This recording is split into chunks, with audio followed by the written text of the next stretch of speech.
আমার মুসলমান প্রাণের ভাইয়েরা, গভীর মনোযোগ।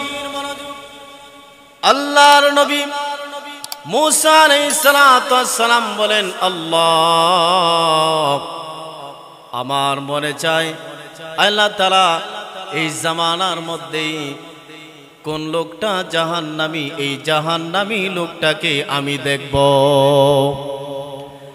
আল্লাহ রাব্বুল আলামিন বলেন, মুসা, আমি যেই লোকের গুনাহকে গোপন রেখেছি, আমি যেই লোকের গুনাহকে ওপেন করে দেই নাই, মানুষকে জানতে দেই নাই, মানুষকে বুঝাইতে দেই নাই, মুসা রে, তুমি কেন ওই লোকটার গুনাহ দেখবা? মুসা, তুমি কেন ওই লোককে দেখবা? আমার মুসলমান প্রাণের ভাইয়েরা, গভীর মনোযোগ। মুসা আলাইহিস সালাতু ওয়াস সালাম বলেন, রব্বুল আলামিন, ওই পাপিষ্ঠ মানুষ কি গুনাহ করার কারণে, কি বদ আমল করার কারণে আল্লাহ তাআলা ওই মানুষটা আপনার কাছে ঘৃণিত হয়েছে? ওই লোকটা কিভাবে জাহান্নামী হয়েছে?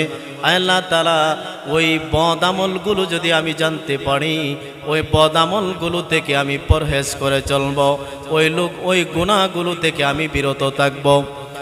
রব্বুল আলামিন মেহেরবানি করে ওই লোকটাকে দেখার সুযোগ করে দেন। আল্লাহ রাব্বুল আলামিন এবার বলেন, মুসা, তুমি সকাল বেলা গিয়া ওই রাস্তার কিনারে দাঁড়াইবা। রাস্তা দিয়া তোমার সামনে সর্বপ্রথম যেই লোকটা যাবে, ওই লোকটাই মনে করবা জাহান্নামী। ওই লোকটাই হলো আমি আল্লাহ পাক রব্বুল আলামিনের কাছে সবচাইতে ঘৃণিত বান্দা, পছন্দনীয় বান্দা। আমার মুসলমান প্রাণের ভাইয়েরা, এবার মুসা কালিমুল্লাহ আলাইহিস সালাতু ওয়াস সালাম ওই রাস্তার কিনারে গিয়া দাঁড়াইলেন। অপেক্ষায় অপেক্ষমান তিনি অপেক্ষা করতে লাগলেন।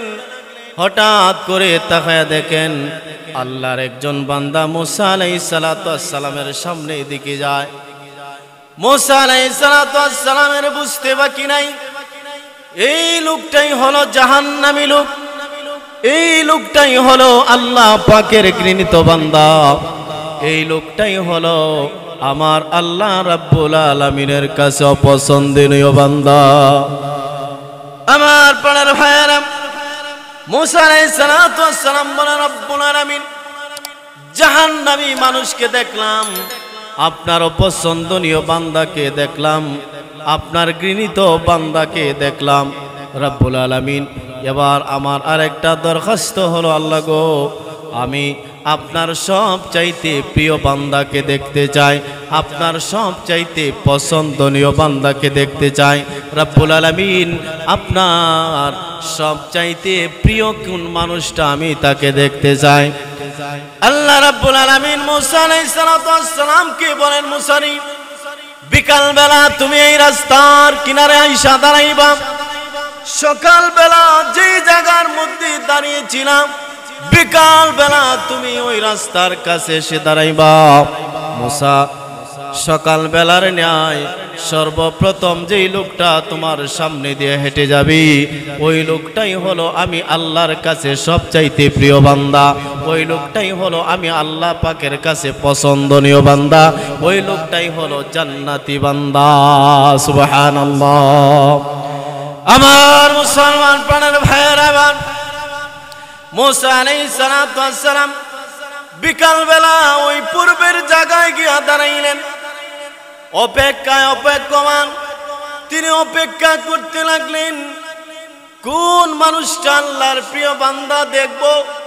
সকাল বেলা আল্লাহর ঘৃণিত বান্দা দেখলাম, সকাল বেলা জাহান্নামী মানুষ দেখলাম, এবার বিকাল বেলা আমি আল্লাহর পছন্দনীয় বান্দাকে দেখব, বিকাল বেলা আল্লাহর পছন্দনীয় বান্দাকে দেখব। মুসা আলাইহিস সালাতু ওয়াস সালাম এবার দাঁড়াইলেন রাস্তার পাশে, অপেক্ষা করতে লাগলেন। হঠাৎ করে তার সামনে দিয়া একজন লোক হেঁটে হেঁটে যায়। মুসা আলাইহিস সালাতু ওয়াস সালাম আশ্চর্য হয়ে গেলেন। মুসা আলাইহিস সালাতু ওয়াস সালাম কিংকর্তব্য বিমূঢ় হয়ে গেলেন। মুসা আলাইহিস সালাতু ওয়াস সালাম আশ্চর্য কেন হলেন? কারণ ওই সকাল বেলার জাহান্নামী, সকাল বেলার ঘৃণিত মানুষটাই এবার দেখা গেল মুসা আলাইহিস সালাতু ওয়াস সালামের সামনে দিয়ে বিকাল বেলা হেঁটে যায়। সুবহানাল্লাহ। আমার মুসলমান প্রাণের ভাইরা দেখেন, আমার আল্লাহ সকাল বেলা জাহান্নামী কি আমার আল্লাহ বিকাল বেলা কেমনে জান্নাতি বানায় দেয়। আল্লাহু আকবার। আমার আল্লাহ কিভাবে তার প্রিয় বান্দা বানায় নেয়। আমার বন্ধুরা গভীর মনোযোগ দিয়ে কথাগুলো শুনবেন। দেখেন এক ফোঁটা চোখের পানি ফালাইতে পারেন কিনারে বাবা। দেখেন আজকে এই মসজিদের মধ্যে থেকে খাঁটি তাওবা করে আপনি যদি তাওবা করতে পারেন, আমার আল্লাহ আপনার পিছনের সমস্ত গুনাহগুলো মাফ করে দিবে। আমার প্রাণের ভাইয়েরা, মুসা আলাইহিস সালাতু ওয়াস সালাম আল্লাহকে বলে রব্বুল আলামিন, এটা কিভাবে সম্ভব? সকাল বেলা যেই লোকটাকে আপনি জাহান্নামী বলেছেন, সকাল বেলা যেই লোকটাকে আপনার ঘৃণিত বান্দা বললেন, সকাল বেলা যেই লোকটা আপনার অপছন্দনীয় বান্দা ছিল, ওই লোকটা বিকাল বেলা কেমনে জান্নাতি মানুষ হয়ে যায়? আল্লাহ এটা তো আমার বুঝে ধরে না। রব্বুল আলামিন একটু আমাকে খুলে বলুন। রব্বুল আলামিন বলেন, মুসা রে তাহলে শোনো, আমার এই বান্দা তার সন্তানকে নিয়ে জঙ্গলে দিয়া হাঁটতেছে। হঠাৎ করে ওই সন্তান ডাক দিয়া বলে, আব্বাজান, ও প্রাণের বাবা, এই পৃথিবীর মধ্যে সবচাইতে বড় কোন জিনিস? বাবা ডাক দিয়া বলে, সন্তান রে, এই পৃথিবীর মধ্যে সবচাইতে বড় হলো পাহাড়। সন্তান ডেকে ডেকে বলে, আব্বাজান, পাহাড়ের চাইতে আরো কোনো জিনিস বড় আছে নাকি? এবার বাবা ডেকে ডেকে বলে, সন্তান রে, পাহাড়ের চাইতে বড় হলো আসমান। এবার সন্তান ডাক দেয়া বলে, আব্বাজান, আসমানের চাইতে বড় আরো কোনো জিনিস আছে নাকি? বাবা ডেকে ডেকে বলে, সন্তান রে, আসমানের চাইতে বড় হলো আমার আল্লাহর জমিন। এবার সন্তান ডাক দেয়া বলে, বাবা গো, পৃথিবীর মধ্যে জমিনের চাইতে বড় আরো কোনো জিনিস আছে নাকি?